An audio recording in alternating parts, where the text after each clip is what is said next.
kita mulai ya. Bismillah, assalamualaikum warahmatullahi wabarakatuh. Waalaikumsalam warahmatullahi wabarakatuh. Hari ini kita masuk pada pertemuan yang kedua. Pada pertemuan kedua ini kita masuk pada materi kualifikasi dan materi hukum perdata. Kebetulan saya sudah singkat ya materinya. Saya yang masih pas hari ini. Nah, pertama-tama kita masuk pada kualifikasi. Namun sebelum bisa masuk di materinya, saya ingin dulu buat apa ini istilahnya diskusi jalan.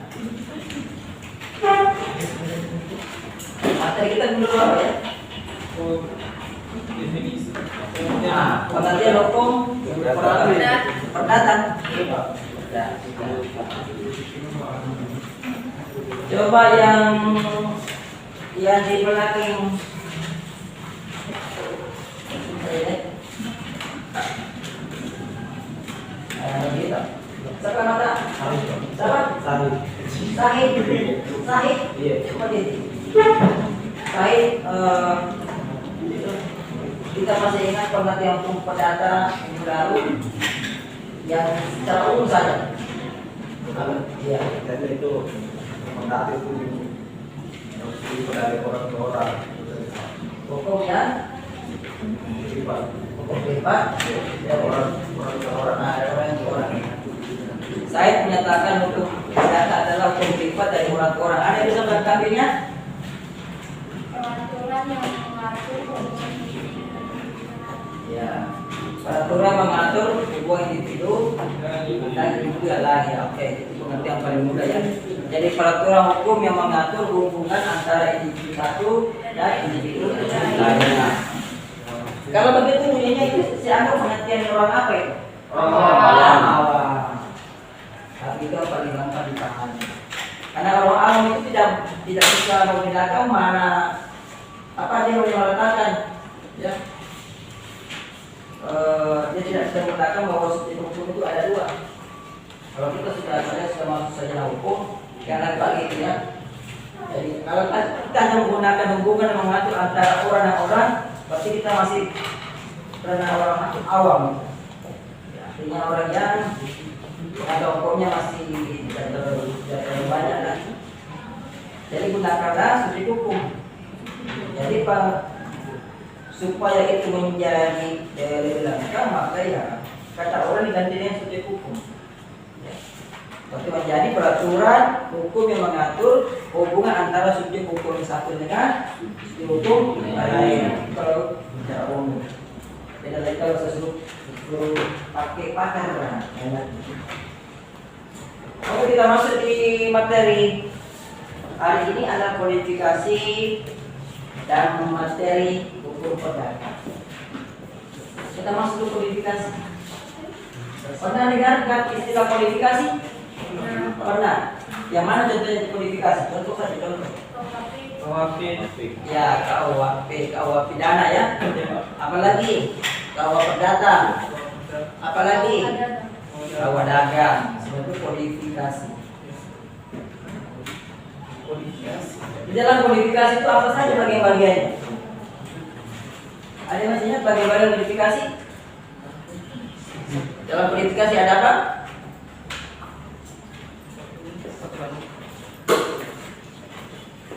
Ya, kita masuk dulu situ biar gampang ditahu.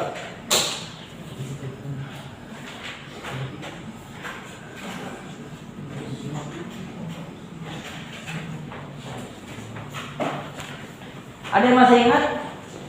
Dalam KUH pidana, KUH perdata, ya KUH dagang, ada apa saja menjadi bagian-bagian? Bagian-bagian apa saja yang ada itu? Pertama, apa? Bagian terbesar apa? Kalau kita bicara biasa KUH pidana, KUH perdata, itu ada berapa? Ada berapa? Apa? Kalau kita bicara kualifikasi dalam KUH perdata, KUH perdata dibagi menjadi berapa bagian yang terbesar? 4 apa itu? Pertama, udah orang. Itu materinya, bagiannya dulu. Bagiannya buku. Di dalam kitab undang-undang hukum perdata ada buku, itu bagian yang paling besar, buku. Ada berapa buku kau perdata? Ada 2. Ada 4. Ada 4, ya, buku 1, buku 2, buku 3, buku 4. Itu. Jadi suka gambarannya. Nah, sekarang kita masuk di kodifikasi. Namun sebelum masuk kodifikasi, saya ingin menyampaikan bahwa ada 2 hal, ya, untuk membentuk suatu aturan, ya. Jadi ada 2 cara untuk membentuk aturan perundang-undangan. Yang pertama kodifikasi. Bentuk lainnya dengan undang-undang. Jadi paham ya? Jadi di samping kodifikasi ada undang-undang. Bahkan kodifikasi jumlahnya cuma sedikit, yang paling banyak undang-undang. Kodifikasi dan undang-undang ini sama-sama hukum tertulis. Dia sama-sama hukum tertulis, ya. Paham? Jadi bentuk hukum tertulis ada 2 tadi, bisa dengan kodifikasi, bisa dengan undang-undang. Apa perbedaannya? Tentu ada perbedaannya. Tadi misalnya sudah beda nih. 2 kata kodifikasi ada perbedaannya. Ada yang bisa digambarkan perbedaannya kira-kira apa?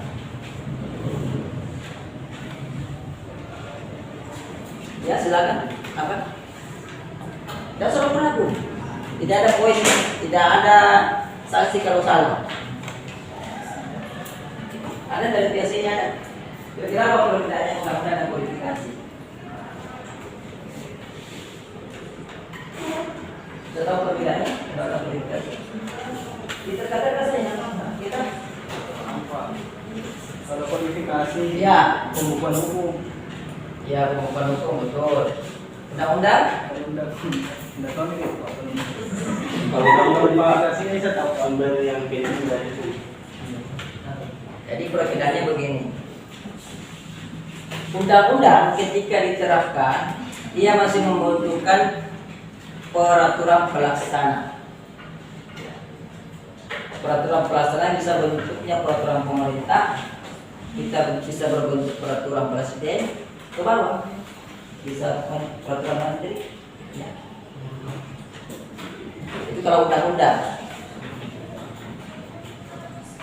Dia masih membutuhkan peraturan lebih rendah supaya undang-undang itu dilaksanakan. Karena undang-undang selalu umum sifatnya. Ini ada bicara masalah perangkat peraturan yang lebih rendah lagi.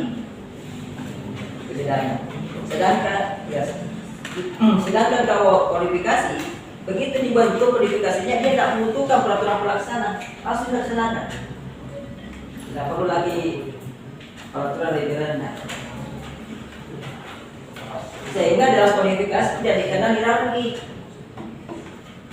Kodifikasi tidak dikenal hierarki. Undang-undang mengenal hierarki. Undang-undang yang paling tinggi posisinya itu bisa menentukan undang-undang posisinya di bawah. Itu ya. Ada tingkatan-tingkatannya. Kalau di negara kita undang-undang yang paling tertinggi apa namanya? Undang-undang dasar.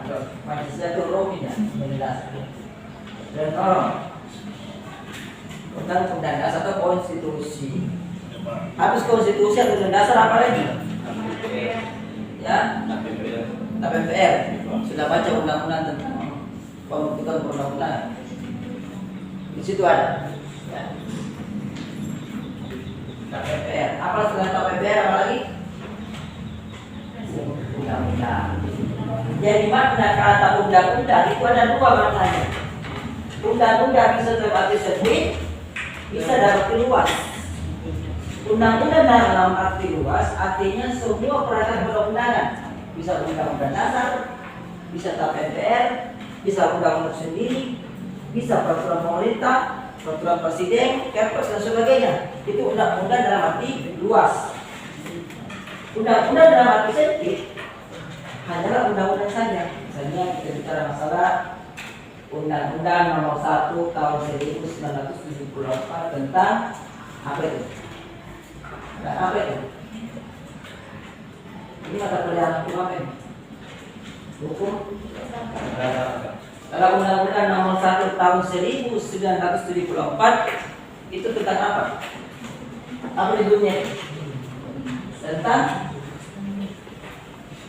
perkawinan. Itulah penyusunnya undang-undang dalam arti sempit. Jadi itu ya, jadi membentuk satu suatu undang-undang itu bisa dilakukan di dua cara, bisa dilakukan dengan kodifikasi, bisa dalam bentuk undang-undang. Itu tadi perbedaannya. Nah sekarang kita masuk pada kodifikasi. Apa sih kodifikasi? Tadi di awal kuliah saya sudah melempar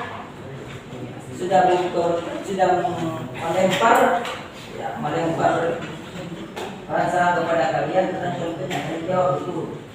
Contoh kodifikasi misalnya kita pernah hukum perdata, kita pernah hukum pidana, ya, kita pernah hukum dagang. Itu contoh kodifikasi. Dalam kodifikasi bagi-baginya ada buku. Dari ini kita sudah bisa memberikan pengertian sebenarnya apa yang maksud kodifikasi. Tadi ada yang bilang kodifikasi ada pembukuan. Siapa tadi yang kita tanya? Bilang pembukuan. Nama siapa? Ahmad. Bagus. Jadi kodifikasi itu namanya pembukuan. Jadi kodifikasi adalah pembukuan. Apa yang dibukukan? Jadi pembukuan adalah hukum. Jadi pembukuan jenis hukum tertentu. Kalau dia kita undang-undang hukum perdata, maka yang dibukukan adalah hukum perdata. Semua yang masuk hukum perdata disimpan di situ. Ya, semua harus yang masuk dalam ranah hukum perdata. Berarti yang pertama hukum perdata adalah apa? Kodifikasi. Pengertian pertama adalah pembukuan jenis hukum tertentu, entah dia perdata, entah dia pidana, entah dia dagang. Kalau di Indonesia itu baru 3 kayaknya kodifikasi. Baru kita undang-undang hukum perdata, kita undang-undang hukum pidana, kita undang-undang hukum dagang. Ini dalam hukum material ya. Tambah satu lagi, kita undang-undang hukum acara pidana. Itu kodifikasi juga ini. Nah selanjutnya apa kira selanjutnya? Betul lainnya. Tadi sudah ada pembukuan jenis hukum tertentu, ya. Contohnya pembukuan jenis hukum perdata, namanya kita undang-undang hukum perdata. Selanjutnya apa lagi? Yang tersusun secara sistematis. Ada caranya, caranya sistematis. Tersusun secara sistematis. Jadi selain tersusun atau disusun secara sistematis, ya, lengkap juga. Isinya sudah lengkap, sistematis, lengkap dan apa dan ada dulu iklannya perempuan kalau lagi datang akhir bulan, tas. Itu produk apa itu? Produk apa itu? Tas. Produk apa itu? Ya,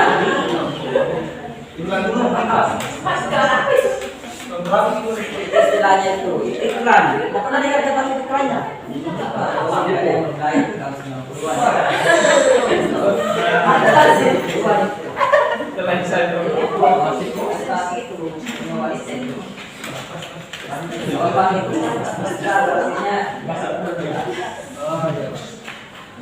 Jadi kodifikasi pembukuan jenis hukum tertentu yang disusun secara sistematis, lengkap dan tuntas.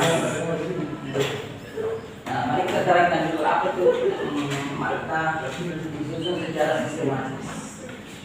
Makna disusun atau ditanya, ada tahu apa maknanya? Sistematis itu apa? Apa kata sistematis?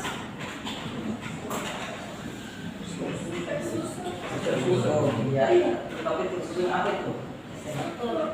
Ya, berurutan, ya, berurutan dari bagian yang terbesar ke bagian yang kecil.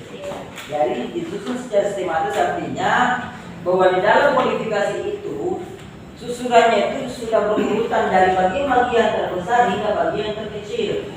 Apa bagian terbesar di dalam kodifikasi? Ayo saya sudah sini di awal kuliah. Ya? Hah? Merasa nggak kedengaran besar. Jadi buku.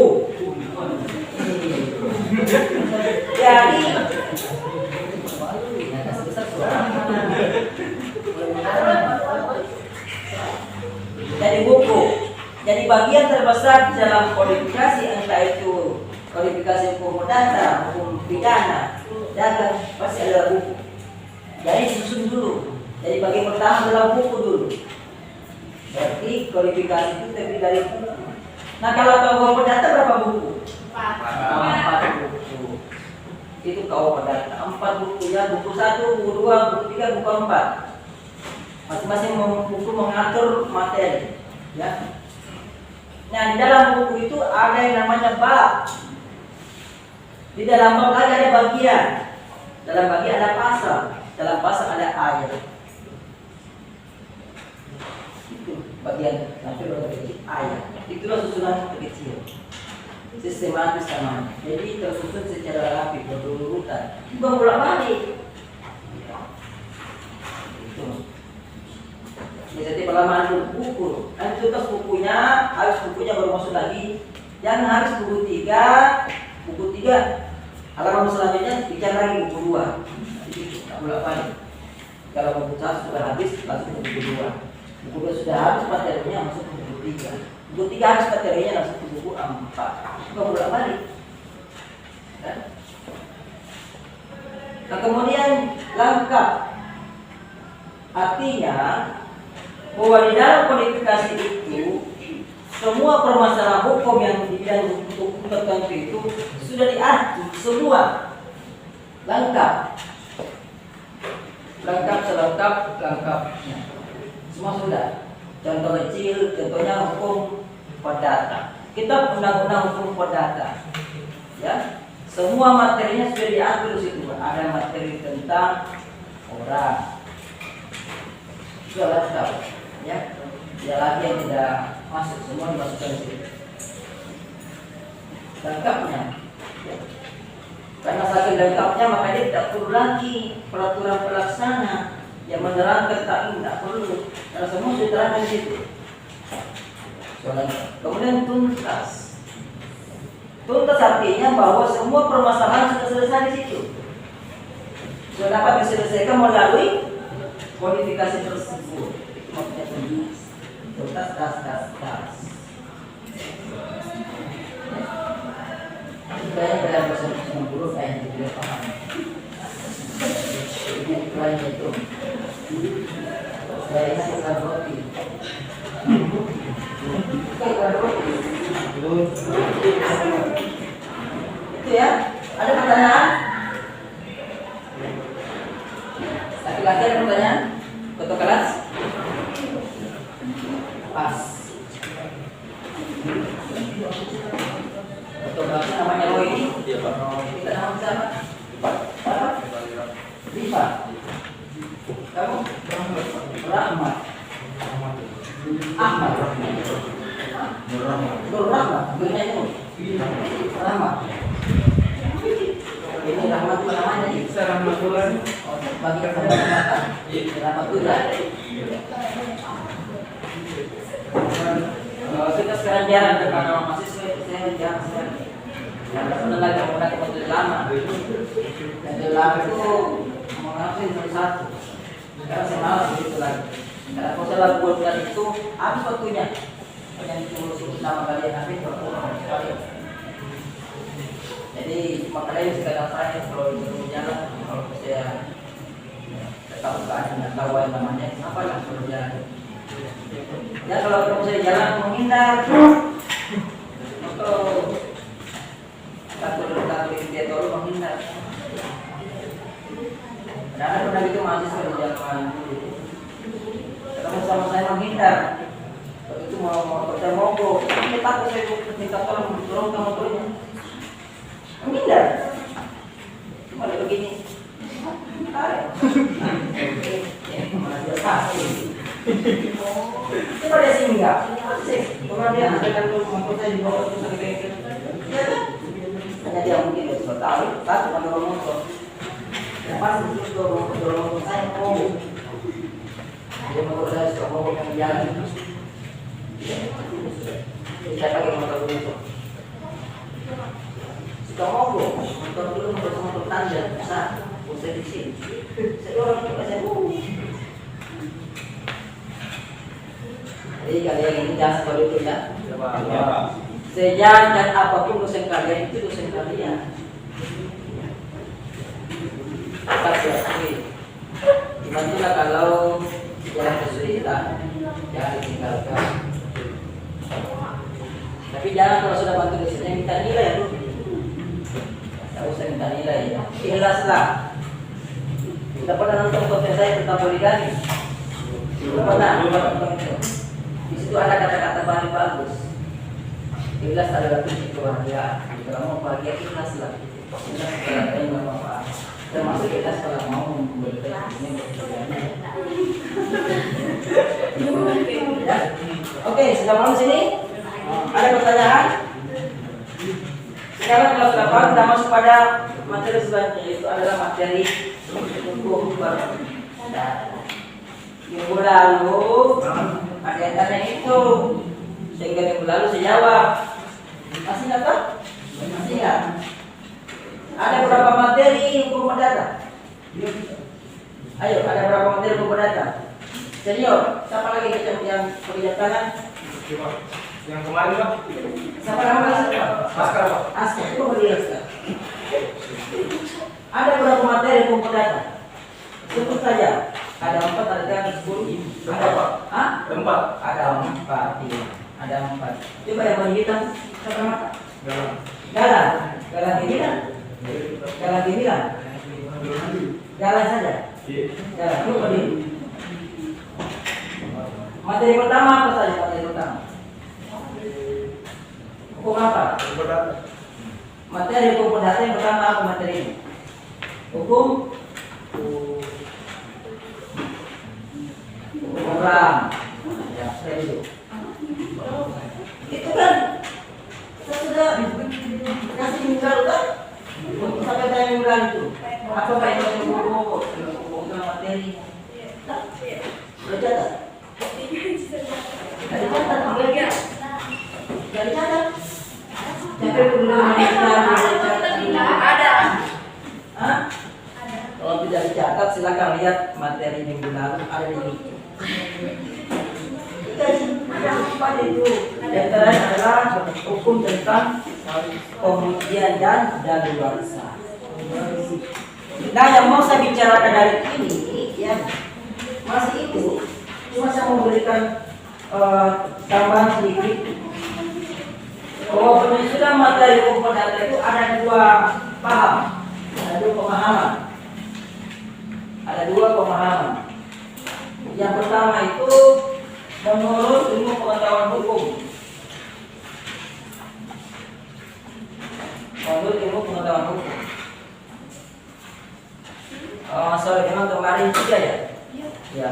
Karena kemarin itu menurut ilmu pengetahuan hukum. Ada 3 materi. Menurut ilmu pengetahuan hukum, materi atau susunan dari materi hukum perdata itu disusun berdasarkan siklus kehidupan manusia. Ya kan kemarin? Lalu kan? Ya, pertama ya orang. Kenapa orang? Karena yang pertama-tama adalah kelahiran. Yang siklus kehidupan pertama kali adalah kelahiran. Kelahiran itu menunjukkan orang. Ya, yang lahir kan orang kan? Atau kucing, orang kan? Yang lahir adalah orang.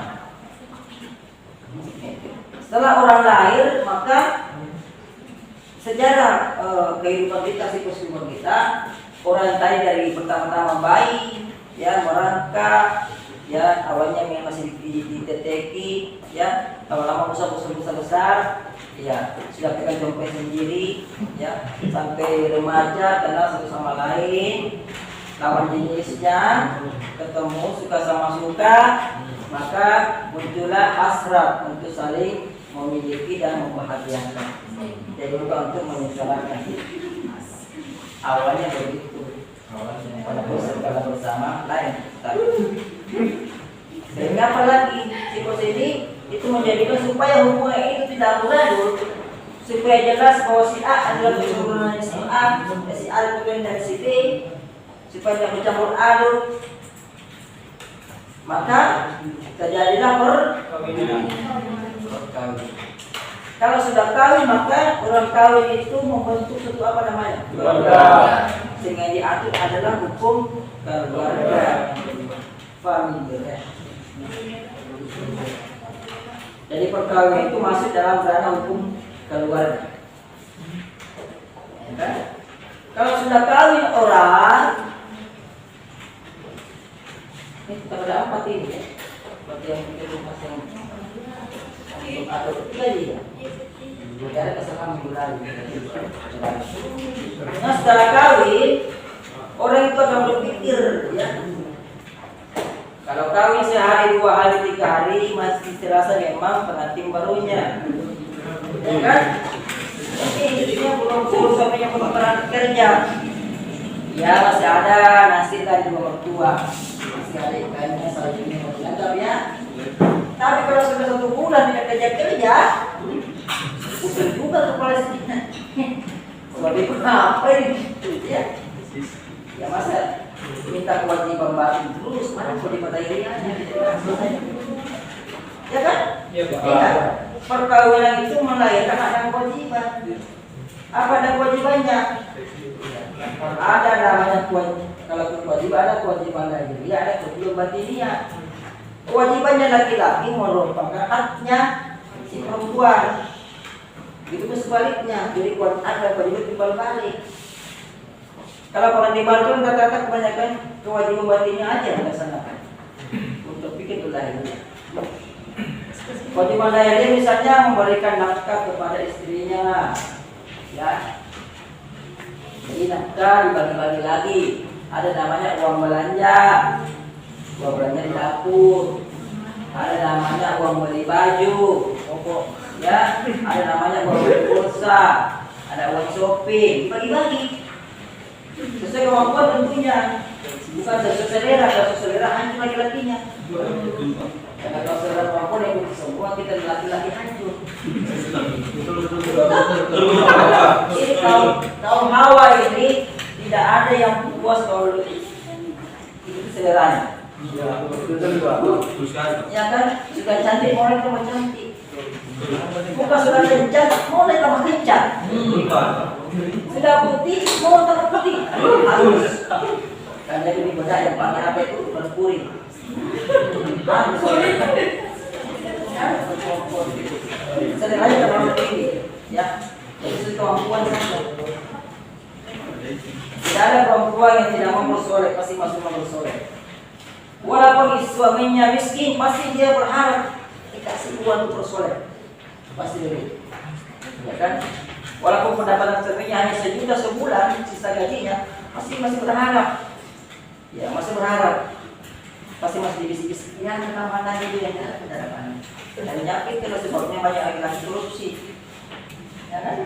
Menjadi bos di kantornya, dikasih kewenangan mengelola keuangan, akhirnya bikin laporan keuangan harga 5 juta, ditulisnya 10 juta, dari 5 juta diambil harga istrinya, maka dari uang haram. Nah kalau itu salah satunya ya, kira-kira seperti itu, saya tidak pastikan, kira-kira. Daripada dibawa sama istrinya, mau beli bedak-bedak mahal dan tidak bisa. Kalau kita itu sederhana, jadi sesuai kebutuhan. Tadi ya. Jadi kalau sudah kawin malam pertama, malam kedua, malam 3 sampai malam 1 bulan, akan berpikir, masa kerja kita itu cuma bikin terus, ya, tidak pernah keluar rumah, masa di kamar terus, masa di kamar terus, tidak pernah kerja kerja, kayaknya nanti kan ya tidak enak ya. Tidak enak sama tetangga, jadi tahu itu rumah punya si anak, tidak ada kerjaan, kasihan cuma tuan.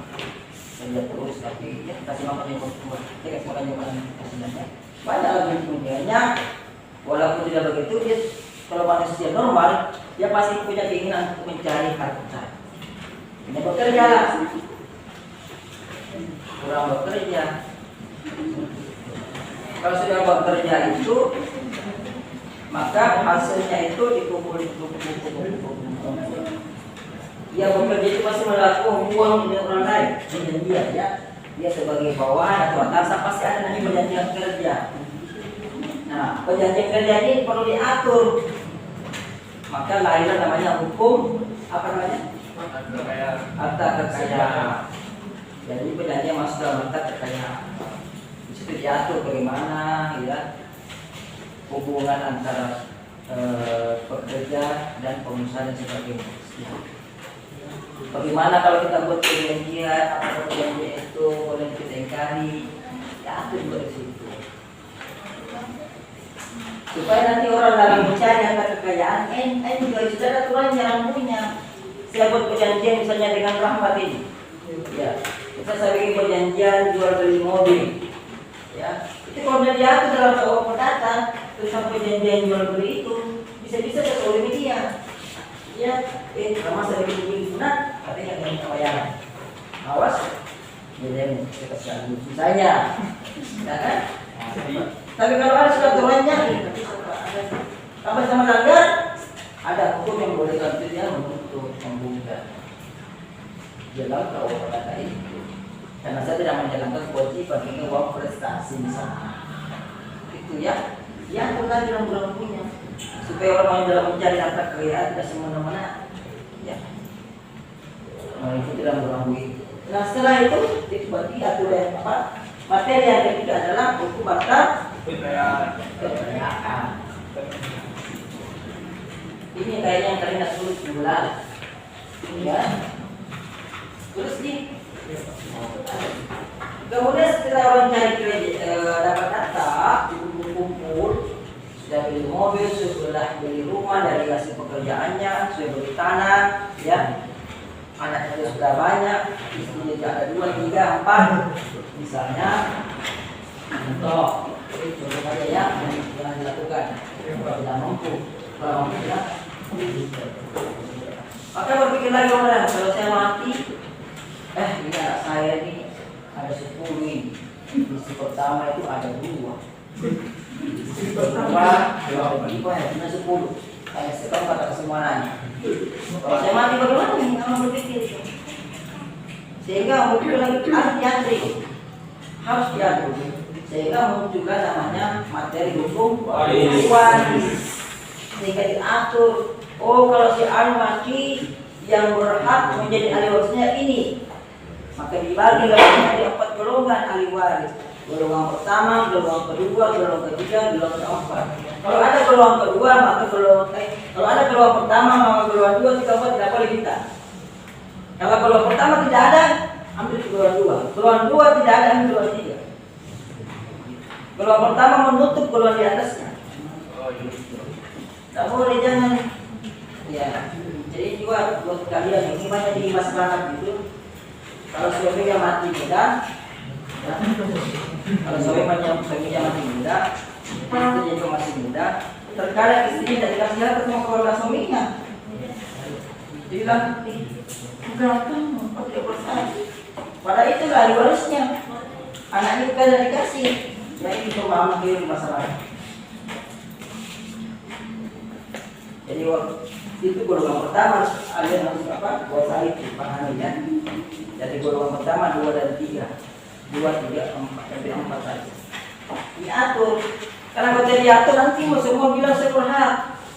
Cuma mau tidak pengaturannya dengan golongan-golongan itu. Ya. Golongan 1 itu adalah pasangan hidup pertama dan keturunannya, anaknya. Coba kalau tidak lagi begitu. Kalau anaknya masih kecil kasihan, suaminya masih muda, ya, istrinya juga masih muda sekali, ada anaknya satu masih kecil, kemudian tidak ada pengaturan itu akan datang mamanya. Ini punyanya saudara saya, kok nggak apa-apa ke mama, sehingga, ya kan? Kalau ada hukum gampang. Yang tadi yang janda muda tadi, tinggal hubungi saja pengacaranya. datang ke kantor advokat dan konsultan hukum Dr. Arifin. Selesai perkara. Dibantu, ya, saya bantu uruskan tulisannya. Misalnya contoh, ya, sekaligus ini promosi. Kemarin kan Ya, kita tidak bisa tahu. Atau saya rumah saya. Misalnya ya contoh itu. Jadi enak. Ya, bisa dibantu ke pengadilan. Ada tuanya. Oh ini nggak boleh. Ini kan bulan pertama ini kenapa? Kalau tidak turunnya begitu dia mau dibantu tidak bisa. Masuk kuatnya masih di A juga kayak juga bingung. Kenapa turunnya? Masa baru ikut lagi dulu. Maka ya itulah hukum waris. Sehingga aturan yang terakhir atau materi terakhir dalam hukum perdata menurut pemahaman pengetahuan ilmu hukum atau ilmu pengetahuan hukum adalah hukum waris. Itu sudah ya lalu. Nah sekarang saya masuk pada pemahaman kedua. Ada pemahaman yang berbeda ya, tentang susunan materi hukum perdata menurut penyusun kitab undang-undang hukum perdata. Ada dua versi. Yang pertama menurut pengetahuan hukum atau pengetahuan hukum 1, 2, 3, 4 ya.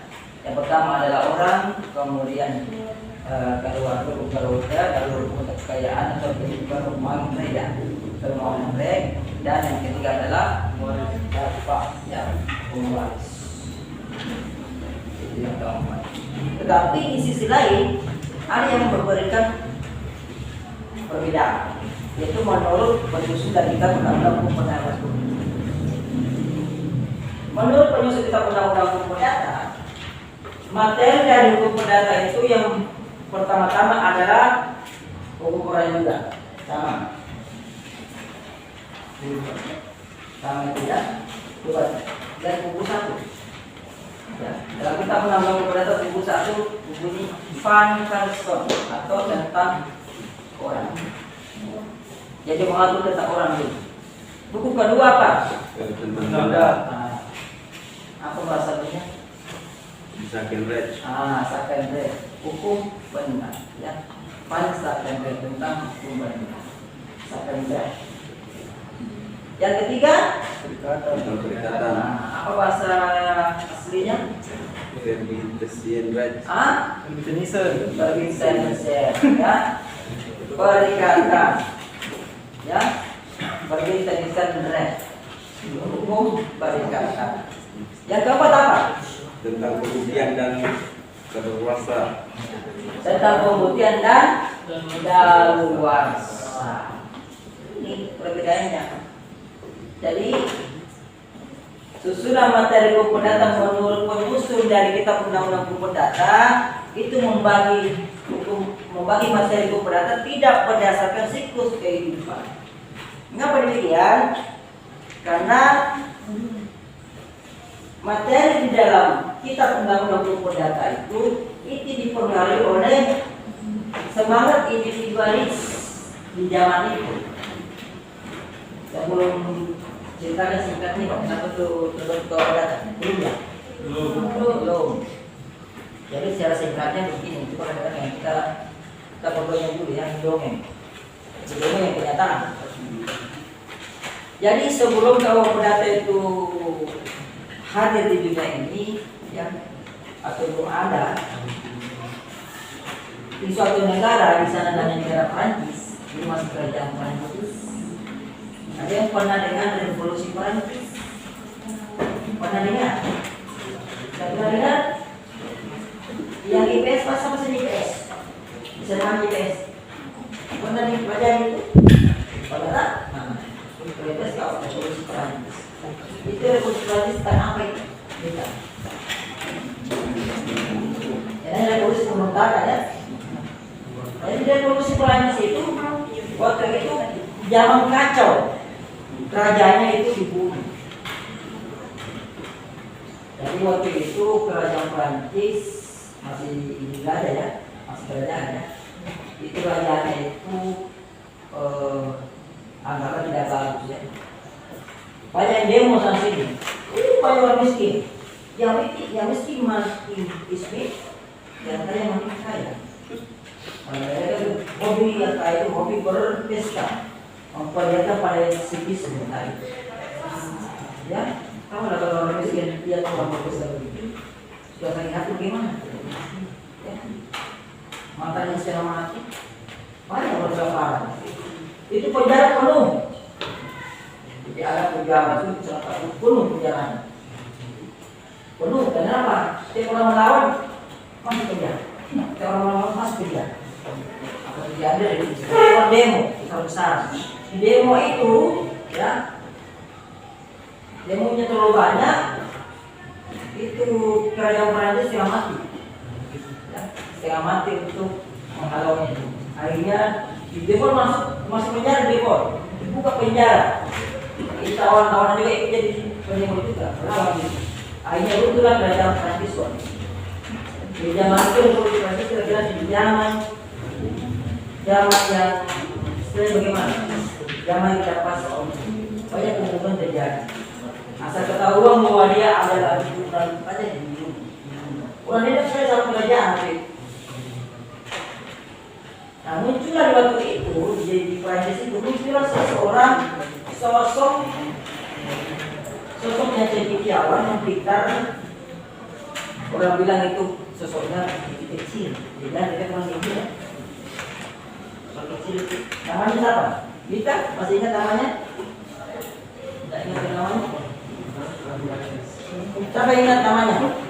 Ada sosok tokoh yang hadir di Republik Prancis, yang memimpin Prancis waktu itu. Siapa namanya? Apa? Napoleon Bonaparte. Ini salah satu tokoh dunia ini yang dihadapi. Napoleon Bonaparte, ya, dia mengambil kepemimpinan. Tapi bukan lagi dalam bentuk kerajaan. Di kerajaan dibentukkan ganti menjadi negara kerajaan. Maka Perancis adalah kerajaan. Negara berbangsa. Nah, ketika zaman kerajaan itu kan tidak ada yang punya tanah, ya, ada rakyat yang garap tanah dia bikin, ya, garap tanah itu semua kerajaan. Tidak ada itu serah, tidak ada milik tanah kepada rakyat. Nah, di zaman berbangsa itu maka semua dibagi-bagi, hak milik dibagikan kepada masyarakat. Jadi sini muncullah individualisme masing-masing pribadi. Inilah yang dikatakan lahirnya KUA Perdata. Jadi ketika Napoleon sudah naik, maka dia menyuruh bawah-bawahnya untuk membuat suatu hukum yang mengumpulkan semua hukum, dikumpul semua hukum, tidak pernah dikumpul semua, tidak dikumpulkan semua, ya. Jadi polisi des Prancis, artinya kan polisi des Prancis. Jadi KUA Perdata ini sebutannya adalah sanduran dari polisi itu tadi, polisi itu di Prancis. Jadi pun itulah polisi itu jadi, ya. Kita undang-undang perdata pertama namanya polisi sipil di Prancis, di Prancis itu. Jadi dihimpun semua. Jadi susun karena ini dimotori oleh individualisme, maka saya berpikir bagaimana cara supaya bisa melindungi hak-hak individu, kepada individu, sehingga berbeda materinya. Jadi pengetahuan yang pertama, ya, yang 120 orang, kalau di menurut kita menurut mereka sama orang juga, buku kedua tentang undang, ya, menurut ilmu pengetahuan hukum apa buku kedua? Batas kedua apa? Bukan. Orang lahir, naik ke mata dewasa, ketemu ini, kita kayak bentuk apa namanya? Keluar dari. Ya. Kalau menurut pendapat penyusun dari kitab undang-undang hukum perdata, ya, hukum mana yang berubah? Karena begini, orang kalau sudah persyaratkan ada mau cari nafkah, yang mereka dulu atau tetangga. Ya, itu adalah hak milik. Iya, hak milik terhadap benda. Ya, hancur. Kemudian ketiga itu adalah perikatan. Nah, yang keempat itu adalah pembuktian dan daluan. Sebenarnya pembuktian itu masuk dalam ranah hukum formil. Itu pembacaan sebenarnya. Kalau kita bicara masalah cara pembuktian, proses pembuktian, kita harus bicara di hukum acara formil. Cara menegakkan supaya cara menegakkan hak-hak yang ada dalam masyarakat. Tetapi kalau untuk melindungi kepentingan pribadi, maka hukum pembuktian dimasukkan di dalam kitab undang-undang hukum perdata.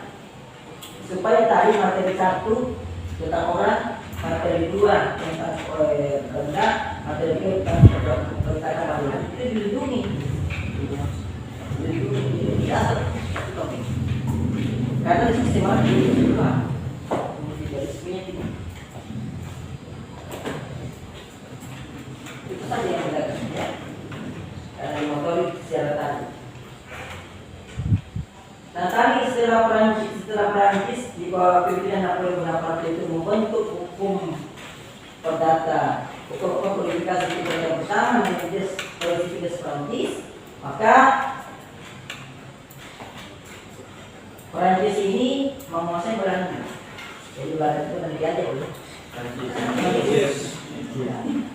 Ketika dijajah oleh Perancis, Belanda dijajah oleh Perancis, maka dalam hukum itu ada namanya asas konkordansi.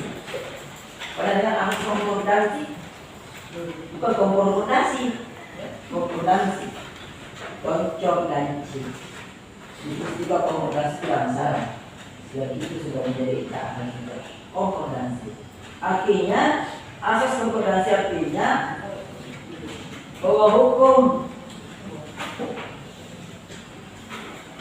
sang penguasa berlaku di negara yang dikuasainya.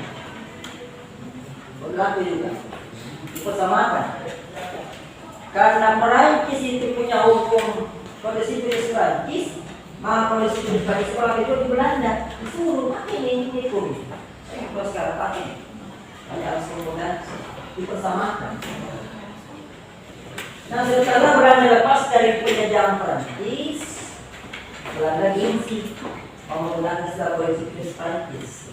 Akhirnya Raja Belanda menyuruh membuat kode sipil Perancis. Namanya kita undang-undang hukum namanya atau Burgerlijk Wet. Ya, Burgerlijk Wet. Artinya kita undang-undang hukum perdata. Itu rancang. Tapi pada dasarnya itu hanya satuan saja, terjemahan dari bahasa Perancis ke bahasa Belanda saja.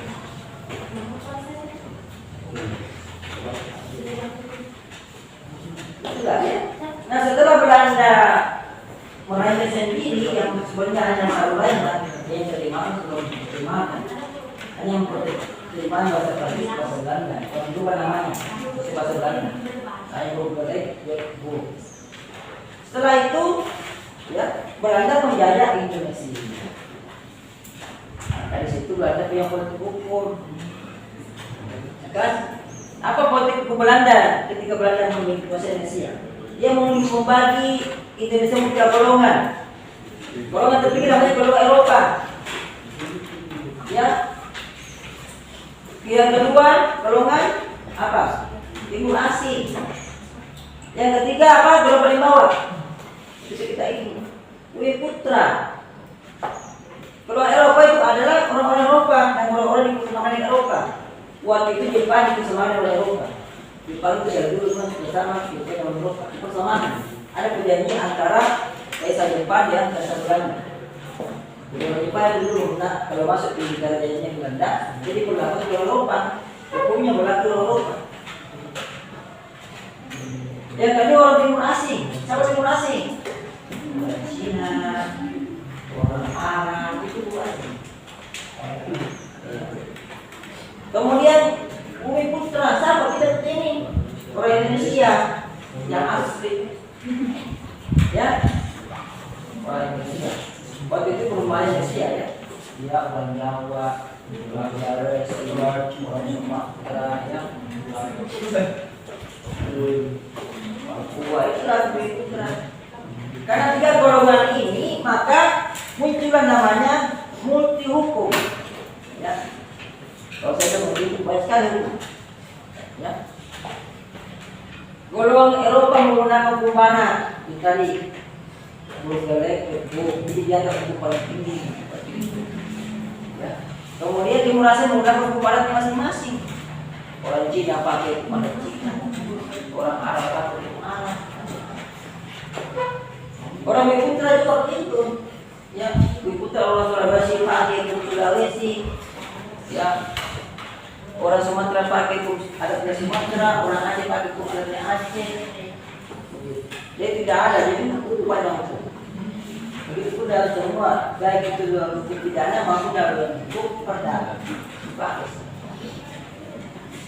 Itu politiknya dulu orang berani. Nah, selain itu orang Belanda juga punya trik. Dia membuat aturan supaya orang Indonesia bisa tunduk hukumnya rupanya dan nanti berubah sukarela. Ya. Jadi boleh orang Bumi Putra boleh menggunakan hukum Eropa. Kalau dia dengan sadarinya menggunakan kegiatan berlaku seperti orang Eropa, misalnya membuat sekitaran di atap, itu kayak Eropa. Kalau kita orang ada di sini orang beli tanah terus sama, bisa beli tanah sedikit berapa? Udah jadi nih di sana.